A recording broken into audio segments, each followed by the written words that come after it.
G'day and welcome to another layout update. What we're looking at here is a painted module. What I've done here is I've gone through and painted the track in a enamel spray can matte black. Nothing fancy. And then come through with the yard and painted that with an airbrush with acrylic tan with a mixture of what's it called, window cleaner, or Windex is a brand, but the blue liquid. And what I used was this gear right here. What has happened as a result, I was actually looking for more of a tan look, but the black has bleached through as a result. Not too bad, I don't mind the grey look, but I was sort of going for more of a whitier tan look, I suppose would be the correct word. And with the main line there, I went over the top with some Tamiya, I think it's called Dark Earth Tamiya. I'll give that the focus. Okay, so obviously there's more painting to be done. I want to go through and paint the rails. That'll come at a later stage, and as soon as I've painted the rails I'll clearly go through and clean up the tops. So yeah, there, just painted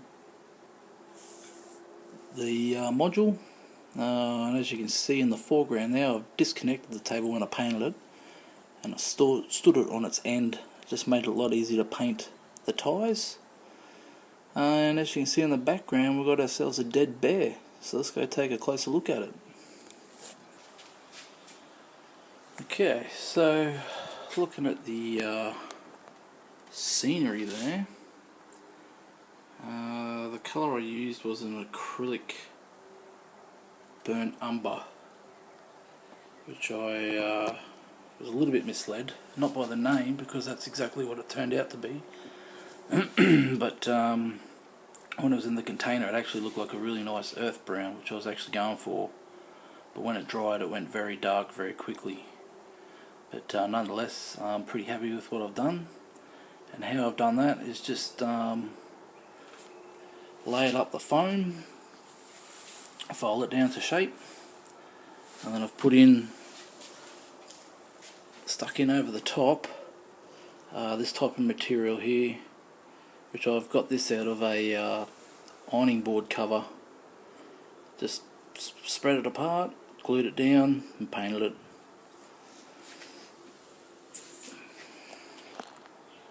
But as you can see, she's ready for a bit of dirt and a bit of scenery. Okay, on to the next module, and what we have here is my first crossover. Everything lines up, everything runs through nicely. It's not the prettiest thing, as you can clearly see, but once we get some paint down and things running, should be alright. It'll blend in nicely. It was my first attempt at this, and just doing it by a paper template there and a gauge to make sure the flangeways are clear. As you can see, I think there was about 8 frogs, or 8 V points total. Call them frogs if you like. But the only thing I could offer in advance for anyone wanting to do it, I added these extra type PCBs here just to give the frog a little bit more strength. I say that because when I cut this one it just fell out purely to pour solder on the one tie there. But overall, train wagons run through there, no worries in the world. Okay, moving on. You see glued down here and 2 down there is some Central Valley ties. I'm going to go through and do the Joe Fugate style of cutting out select ties, put some PCBs in and use the fast track style of rail and glue them down. Now these are code 83, and I've got no worries from going from the 100 to the 83, because what I'll do, I'll just solder on the rail to the PCB coming out of the V there, out of the crossover I should say, and that'll run nicely. Got my code 83 here ready to go. And as you can see, the turnouts be leading into the industry there. So I can't wait to get into that and get started on that guy. But looking at my industry here, I'm probably looking about having 5 industries that'll be serviced by these 3 turnouts.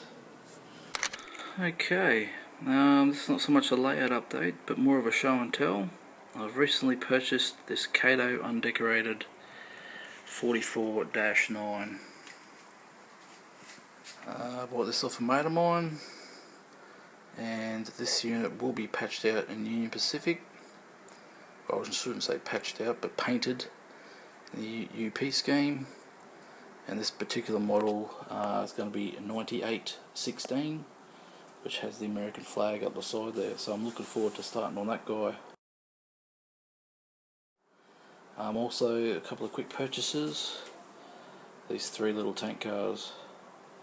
Now these were a kit from a bloke who he made, but they are in some serious need of attention. I bought these purely as a project. I'll probably redo the whole lot, detailing and painting and road numbers, something that I'd like to see. So again, another project in the future.